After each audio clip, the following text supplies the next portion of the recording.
Evening class. तो last class में हम डिस्कस कर रहे थे रिप्रोडक्शन इन ऑर्गेनिज्म, राइट। तो हम डिस्कस कर चुके थे कि रिप्रोडक्शंस क्या होते हैं, ओके, एम आई राइट। हमने बताया कि रिप्रोडक्शन एक बायोलॉजिकल प्रोसेस है, यस। रिप्रोडक्शन एक अपनी बायोलॉजिकल प्रोसेस है जिसके द्वारा ऑर्गेनिज्म जो होते हैं ये यंग वंस या ऑफ स्प्रिंग प्रोड्यूस करते हैं, ओके। यंग वंस को ही हम बोलते हैं ऑफ स्प्रिंग्स।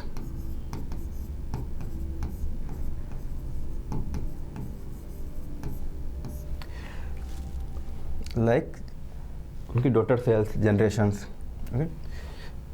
और ये जब रिप्रोडक्शन करते हैं तो ये अपनी सोसाइटी को या अपनी पॉपुलेशन को शो करते हैं, उनकी एग्जिस्टेंस बताते हैं, ओके। उनके एग्जिस्टेंस को शो करते हैं कि हम भी इस एनवायरनमेंट में सर्वाइव कर रहे हैं। इसके अलावा ये बायोडाइवर्सिटी में अपना रोल प्ले करते हैं, ओके। इसके साथ साथ एनवायरनमेंट में, इकोसिस्टम में भी रोल प्ले करते हैं। ये हम रिप्रोडक्शन में बात कर चुके हैं, ओके। इसके अलावा हमने फिर बात करी थी रिप्रोडक्शन के बाद, सॉरी, कि life span, okay. Life span की हमने बात करी थी कि ये वो प्रोसेस है या वो पीरियड है, ये वो पीरियड है, period during birth to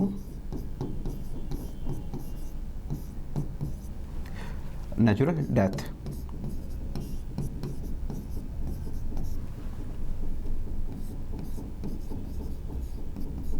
okay. ये वो पीरियड है। ये लाइफ स्पान जो होती है ये किसी भी इंडिविजुअल, किसी भी ऑर्गेनिज्म या स्पीशीज की मैक्सिमम एज शो करता है, ओके। मैक्सिमम एज शो करता है। जैसे हम लास्ट क्लास में डिस्कस कर चुके हैं कि कोई पर्सन कितनी एज तक जीवित रह सकता है। सपोज इंडिया में कोई पर्सन 100 ईयर तक जीवित रह सकता है, वही पर्सन या उसी स्पीसीज का अदर पर्सन जो जापान में है, कनाडा में है, जापान कनाडा में, वो वहाँ पे 120 ईयर्स तक सर्वाइव कर सकता है, 120 ईयर्स तक वो जीवित रह सकता है, ओके। और नेचुरली इसकी डेथ हो सकती है, ओके। ये हम बात कर चुके हैं, ठीक है। अब नेक्स्ट पॉइंट हम बात कर रहे हैं इसी के बाद, ये भी हम डिस्कस कर चुके थे, लाइफ एक्सपेक्टेंसी।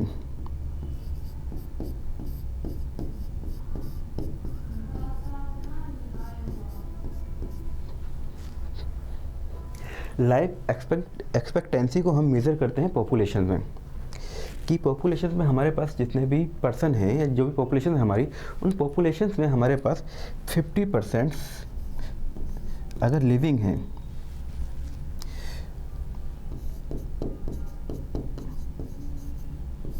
ओके, 50%, तो वो उसकी एक एवरेज लाइफ होती है।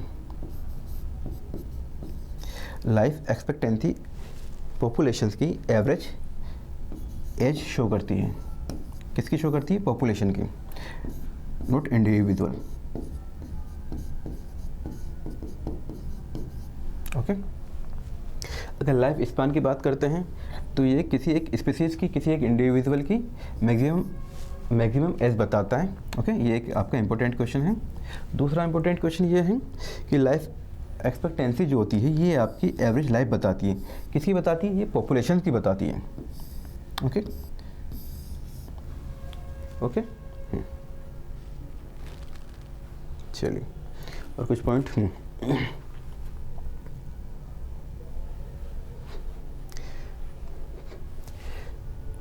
अब नेक्स्ट पॉइंट हम बात करते हैं रिप्रोडक्शन इन, कि रिप्रोडक्शन के स्टेज, या फिर हम बात करते हैं, सॉरी रिप्रोडक्शन से पहले हम बात करते हैं लाइफ स्पान के स्टेजेस। ओके, जो हमारी लाइफ स्पान है इसके स्टेज कौन कौन सी है हमारे पास। ओके, इसके स्टेजेस की हम बात करते हैं, लाइफ स्पान की हम बात करते हैं। ओके, लाइफ स्पान में हमारे पास, जैसे हमने बात करा था रिप्रोडक्शन, ओके, उसी से पहले हम चलते लाइफ स्पान। लाइफ स्पान में हमारे पास हम बात करते हैं फर्स्टली हम बात करें बर्थ की। फर्स्ट पॉइंट हमारा बर्थ है। ओके, बर्थ है तो वो अपने अकॉर्डिंग, अगर प्लांट्स हैं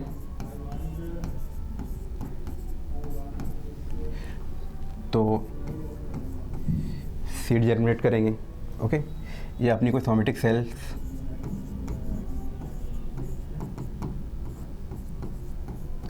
सेल के द्वारा जनरेट करेंगे, या प्लांट की जनरेटिव सेल्स के द्वारा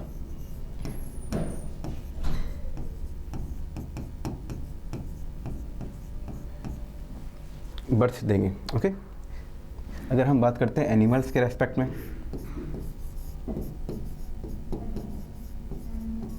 ओके, अब एनिमल्स किस तरह के हैं, ये ओविपेरस हैं, ओके, या विविपेरस हैं।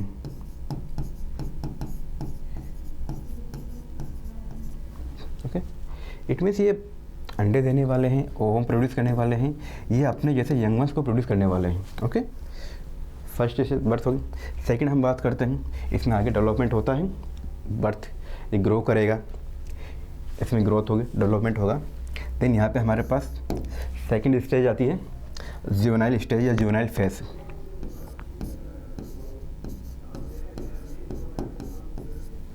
जुवेनाइल स्टेज या फेज। जुवेनाइल स्टेज होती है आपकी, ये नॉन रिप्रोडक्टिव स्टेज होती है। ओके,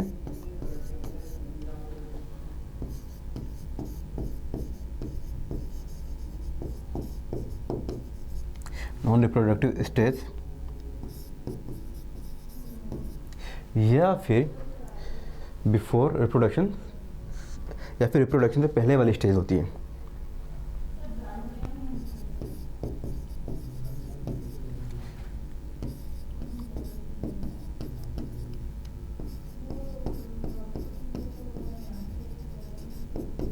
ओके, तो फर्स्ट बर्थ हो गई, देन जुवेनाइल स्टेज हो गई। ओके, जुवेनाइल स्टेज होती है, ये बर्थ के बाद ग्रो कर रही है, बट ये रिप्रोडक्शन से पहले वाली स्टेज होती है, यहाँ पे रिप्रोडक्शन स्टार्ट नहीं होता है। ओके, थर्ड स्टेज की हम बात करते हैं, जो कि आपकी रिप्रोडक्टिव स्टेज होती है।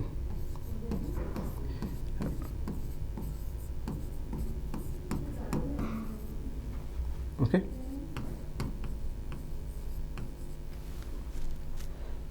इस स्टेज में आके इंडिविजुअल या स्पीसीज अपने अकॉर्डिंग रिप्रोड्यूस करते हैं, गैमेट का फॉर्मेशन करते हैं, या जो उनकी जो भी mode of replication, mode of reproduction stage होती है, मोड ऑफ रिप्रोडक्शन होता है, उस अकॉर्डिंग वो रिप्रोड्यूस करती हैं।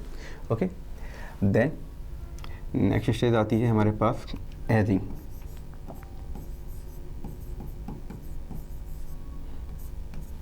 Okay,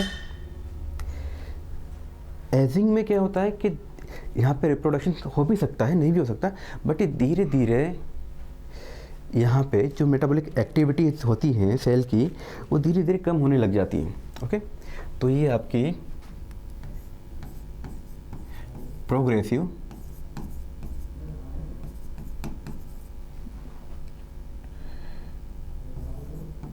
degradation metabolic process.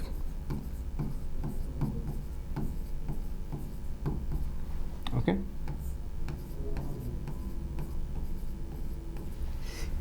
Degradation को हम बोल सकते हैं डिटोरिएशन।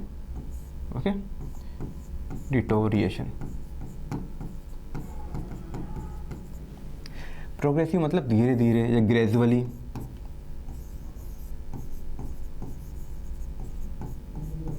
Okay, okay. धीरे धीरे उनमें मेटाबॉलिक प्रोसेस कम होने लगती है। इसीलिए कहते हैं कि जैसे आपकी एज 35 से अबव हो जाती है तो आप अपने एनुअली अपनी बॉडी को चेकअप करें। ओके। देन इसके बाद नेक्स्ट स्टेज हमारे पास आती है सीनेसेंस।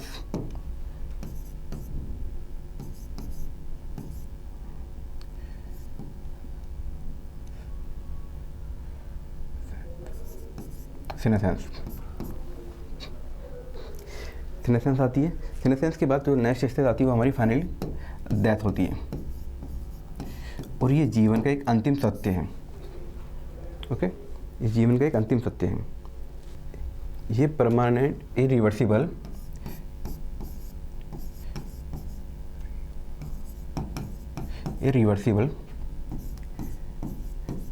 परमानेंट स्टेज होती है जो लीड टू डेथ को।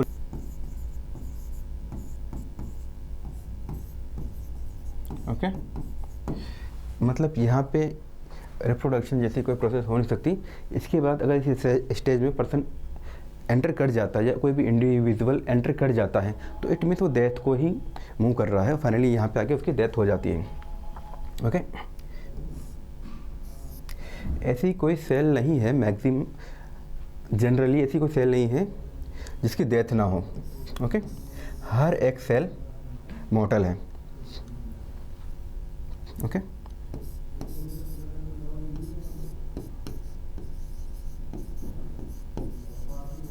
Every cell is mortal. मतलब हर एक सेल की एक निश्चित लाइफ होती है, वो उस लाइफ साइकिल को पूरा कर लेती है, फिर वो डेथ को चली जाती है। But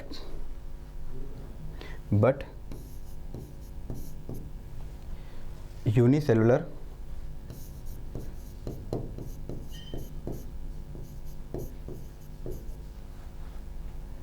organism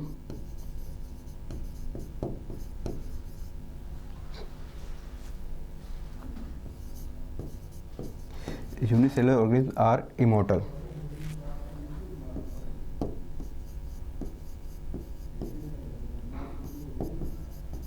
okay, immortal.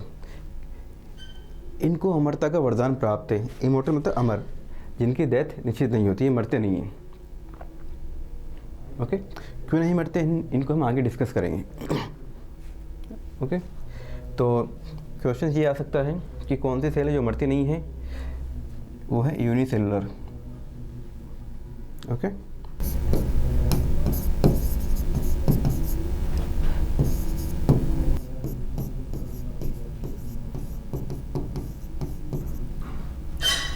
Okay, यहाँ तक के पॉइंट क्लियर। ओके, चलिए अब हम नेक्स्ट मूव करते हैं। फिर हमने लास्ट क्लास में बात करी थी कि रिप्रोडक्शन के टाइप जो होते हैं, 2 टाइप के होते हैं।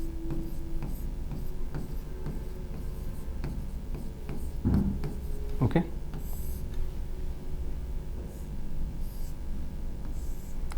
फर्स्ट हमने बताया था एसेक्सुअल रिप्रोडक्शन,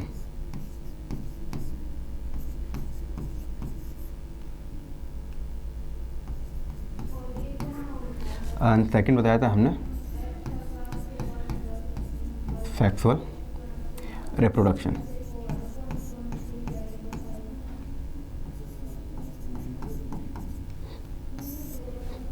ओके, अब हम इन्हीं को डिस्कस करेंगे। राइट, चलिए तो हम एक टेबल ड्रॉ कर लें ताकि साथ साथ हम इनमें डिफरेंशिएट भी क्रिएट कर सकें कि इनमें क्या अंतर है या इनके बेसिक फीचर्स क्या हैं। ओके, तो फर्स्ट मैं यहाँ बात करता हूँ एसेक्सुअल रिप्रोडक्शन।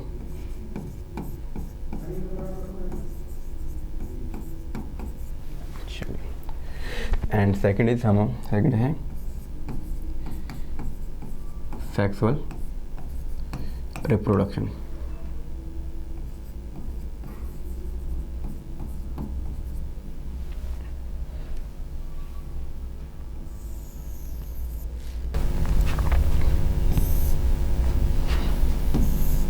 अब जो हमारा एसेक्सुअल रिप्रोडक्शन है इसको हम बोलते हैं एगेमोजेनी या फिर एगेमोजेनेसिस। ओके,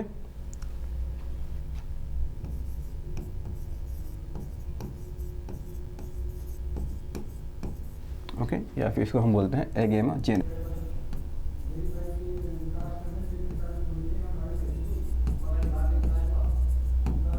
ओके, अब ए मतलब एब्सेंट, गैमोजेनी मतलब गैमेट्स। ओके, तो फर्स्टली एसेक्सुअल रिप्रोडक्शन को हम किस नाम से जानते हैं? एगेमोजेनी, और इस प्रोसेस को हम बोलते हैं एगेमोजेनेसिस या फिर एसेक्सुअल रिप्रोडक्शन। ओके, अब इसका मीनिंग क्या? तो ए मतलब एब्सेंट, गैमोजेनी मतलब गैमेट का फॉर्मेशन नहीं होता। वो प्रोसेस जहाँ पे जनरली गैमेट का फॉर्मेशन नहीं होता। ओके, जनरली गैमेट का फॉर्मेशन नहीं होता, अगर होता भी है, ओके, अगर होता भी है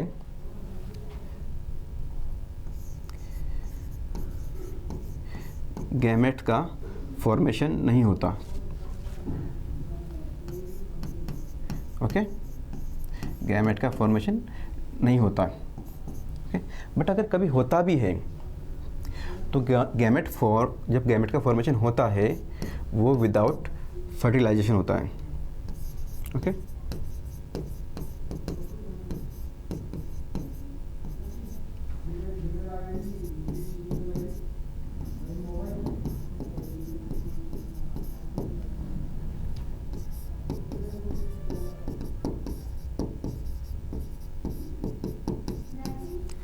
मतलब वो प्रोसेस जहाँ पर फर्टिलाइजेशन नहीं हो रहा है, और बिना फर्टिलाइजेशन के यहाँ पर गैमेट का निर्माण हो रहा है।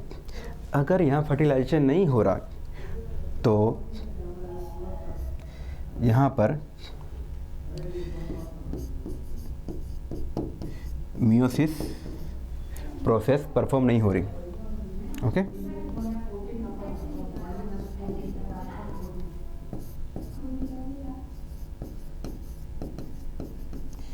मियोसिस प्रोसेस परफॉर्म नहीं हो रही। ओके, तो यहाँ पे क्या परफॉर्म हो रहा है? यहाँ पर माइटोटिक प्रोसेस परफॉर्म हो रही है।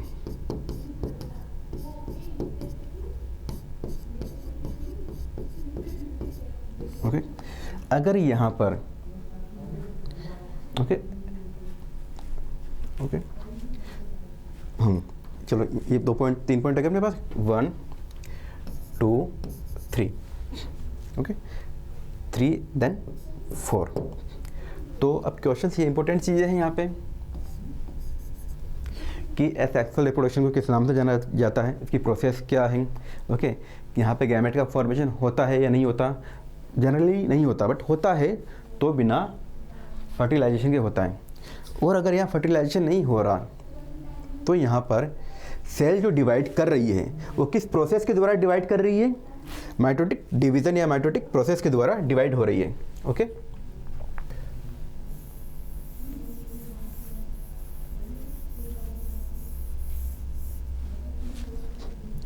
नेक्स्ट हम बात करते हैं एम्फीजेनेसिस। ओके, एम्फीजेनेसिस। ओके, अब यहाँ पे जो इन्वॉल्वमेंट होता है इस प्रोसेस में वो सिंगल पेरेंट का इन्वॉल्वमेंट होता है।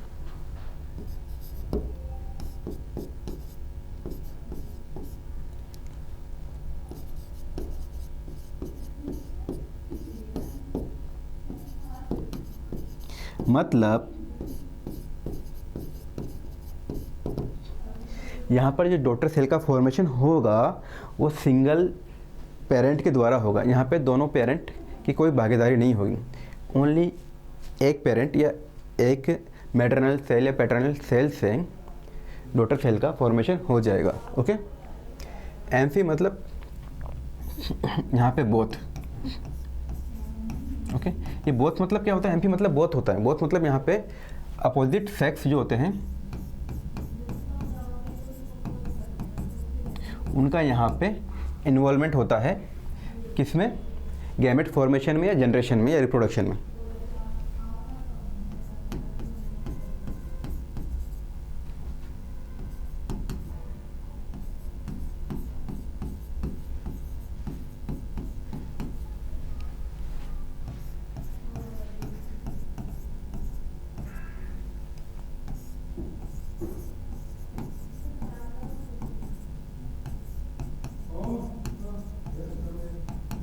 ओके, तो यहाँ पे हमारे पास अपोजिट सेक्स यानी कि यहाँ पे मेल एंड फीमेल दोनों का इन्वॉल्वमेंट होता है। ओके, और दोनों के इन्वॉल्वमेंट से यहाँ पे गैमेट का फॉर्मेशन होता है। जेनेसिस मतलब gamete formation. Okay,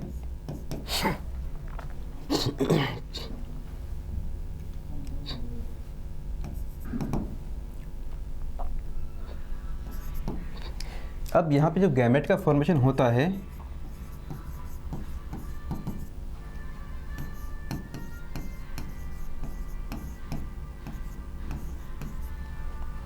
bye fission process, by fusion process. Okay, मतलब यहाँ पे फिजन हो रहा है तो मतलब यहाँ पे क्या हो रहा है? यहाँ पे फर्टिलाइजेशन हो रहा है। तो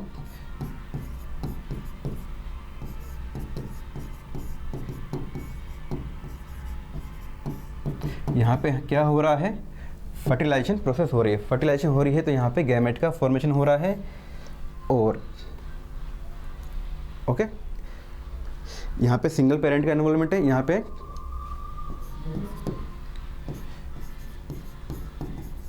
बोथ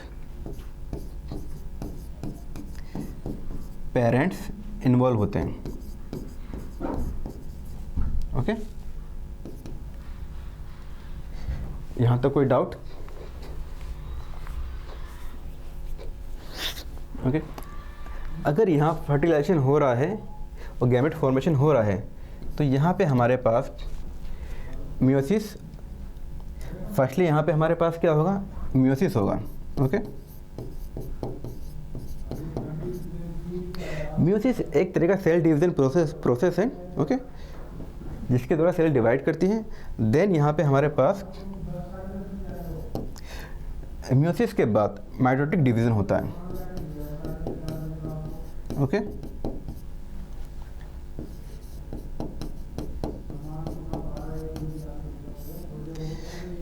ओके, माइटोटिक डिवीजन के बाद सेल यहाँ पे ग्रो करती है। इतने पॉइंट क्लियर? ओके, यहाँ पे हमारे पास दोनों होते हैं, मियोसिस और माइटोसिस। यहाँ पे ओनली हमारे पास सिर्फ माइटोटिक ही होता है, मियोसिस नहीं होता। मियोसिस जो होता है यहाँ एब्सेंट होता है।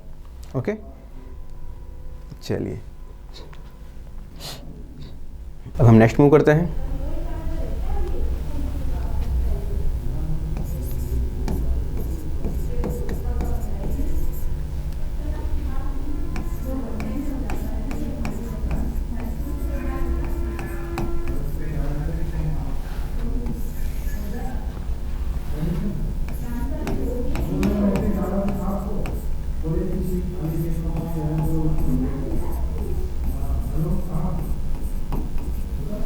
ओके, अब यहाँ पे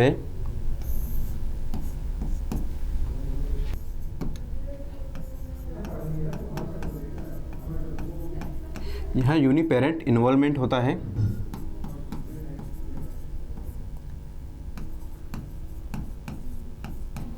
इसके कारण जो डॉटर सेल यहाँ फॉर्म होगी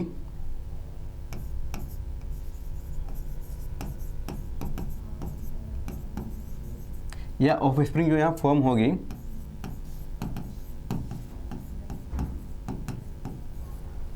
ओके,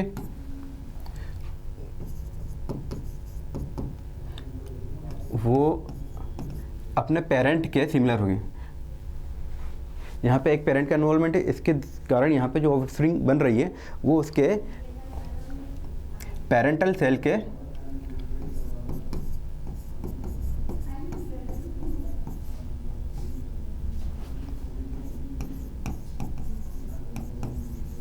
पेरेंटल सेल के सिमिलर होती हैं। तो वो कौन सी रिप्रोडक्शन प्रोसेस है जहाँ पर डॉटर सेल पेरेंटल सेल के सिमिलर होती है? वो आपकी है एसेक्सुअल रिप्रोडक्शन। क्यों है? क्योंकि यहाँ पे एक पेरेंट का या एक सेल का इन्वॉल्वमेंट होता है, यूनिपेरेंट का इन्वॉल्वमेंट होता है। तो अब यहाँ पे जो सेल बन रही है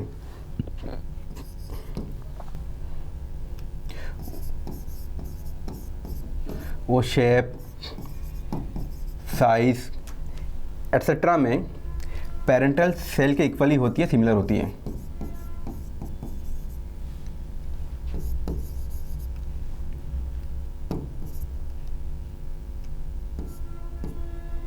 पेरेंटल सेल के ही सिमिलर होती हैं। ओके, अब कोई किसी के सिमिलर होता है, कोई किसी के सिमिलर होता है, कोई किसी के जैसा दिखता है, तो हम क्या बोलते हैं? अरे ये तो हूबहू उसकी कॉपी है, यही बोलते हैं। या ये तो उसके जैसा दिखता है, यही बोलते हैं। मतलब ये उसका क्लोन है। तो साइंटिफिक टर्म में हम इन्हें क्या बोलते हैं? ये यहाँ पे क्लोन प्रोड्यूस करते हैं। ओके ओके, सिमिलर बोल दो या आइडेंटिकल बोल दो। ओके, तो ये यहाँ पे क्लोन प्रोड्यूस करते हैं।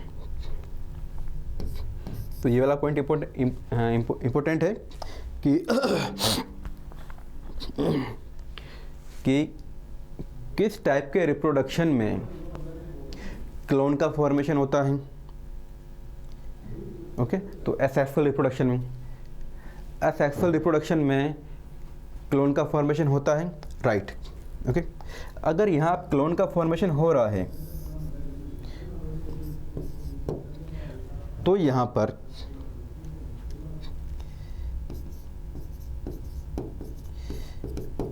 Variation, genetic variation,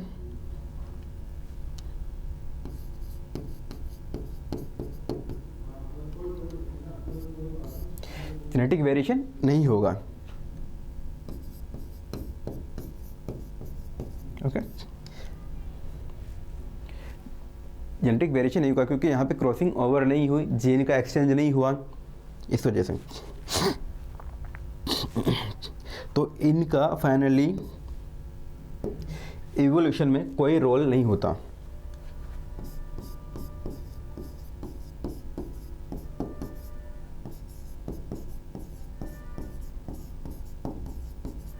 okay, and ये पॉइंट्स भी इम्पोर्टेंट है। अब फाइनली एक लास्ट पॉइंट इसी में, ये आपके कई बार एम्स नीट एग्ज़ाम में ये पॉइंट आ चुके हैं। इसी के साथ साथ एक पॉइंट और आया हुआ है जो मैं यहाँ मेंशन करता हूँ। ओके, कि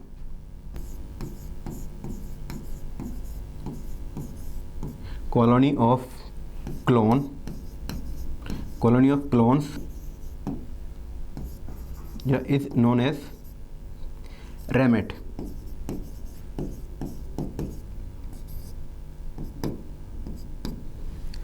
क्लोन्स की कॉलोनी को क्या कहते हैं? रैमेट कहते हैं। ये भी एक आपका इम्पोर्टेंट पॉइंट है नीट एग्ज़ाम के हिसाब से और एम्स के एग्ज़ाम के हिसाब से। ओके, तो ये आपके हो गए सेक्सुअल रिप्रोडक्शन कंप्लीट। अब हम चलते हैं सेक्सुअल रिप्रोडक्शन। सेक्सुअल रिप्रोडक्शन में हमने क्या क्या बात करी थी कि यहाँ पे दोनों पेरेंट का इन्वॉल्वमेंट होता है, उनके द्वारा यहाँ पे फर्टिलाइजेशन होता है और गैमेट का फॉर्मेशन होता है। फर्टिलाइजेशन हो रहा है तो यहाँ पे म्यूसिस हो रही है और म्यूसिस के बाद माइटोसिस होती है। ओके, चलिए ये पॉइंट हम डिस्कस कर चुके हैं। अब माइटोसिस यहाँ पे, म्यूसिस और माइटोसिस यहाँ हो रही है, तो यहाँ पे हमारे पास जेनेटिक वेरिएशंस होंगे, बिल्कुल होंगे भाई, बिल्कुल होंगे। जेनेटिक वेरिएशन यहाँ पे होंगे। Genetic variation take place.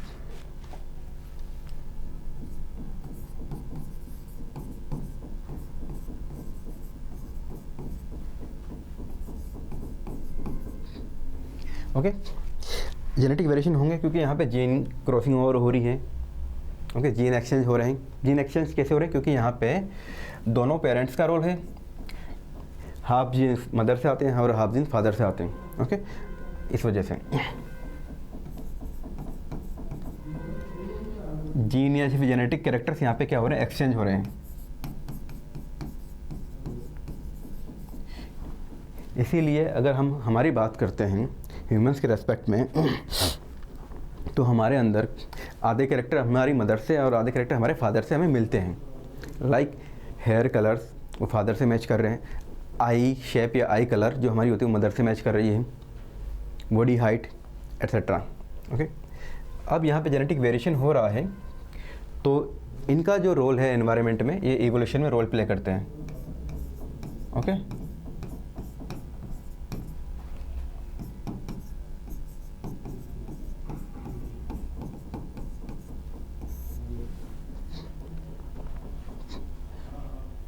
और जेनेटिक वेरिएशन यहाँ पे आ रहा है तो यहाँ पे हमारे पास क्लोन जैसी कोई स्ट्रक्चर का फॉर्मेशन नहीं होता। Okay, no formation.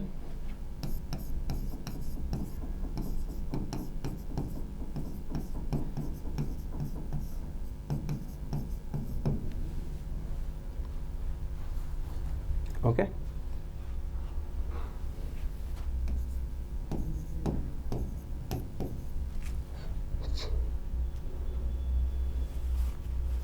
That's it, complete.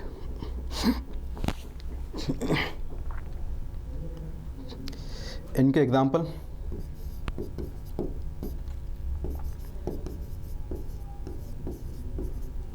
Amoeba, paramecium etcetera. यहाँ पे हमारे पास हम बात करते हैं एग्जाम्पल की higher eukaryotes,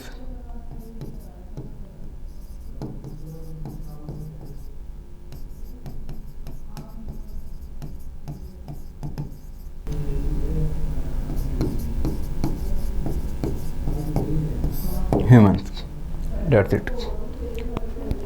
and last point यहाँ पे लिख सकते हैं कि इस टाइप का जो रिप्रोडक्शन, सेक्सुअल रिप्रोडक्शन जो होता है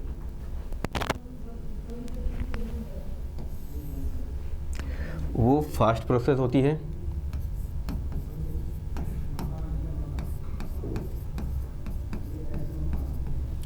और जो हमारा सेक्सुअल रिप्रोडक्शन होता है ये एक स्लो प्रोसेस होती है।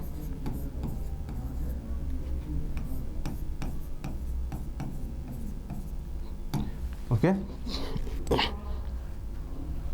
क्योंकि फर्टिलाइजेशन होगा, गैमेट के फॉर्मेशन होंगे, गैमेट से जायगोट, जायगोट में डिवीजन स्टार्ट होंगे, then finally cell divide, embryo divide होकर ऑर्गन एंड टिश्यू बनाएंगे। कंप्लीट। तो आज यहीं तक ही, चलिए आज यहीं तक ही क्लास ओवर करते हैं एंड थैंक यू।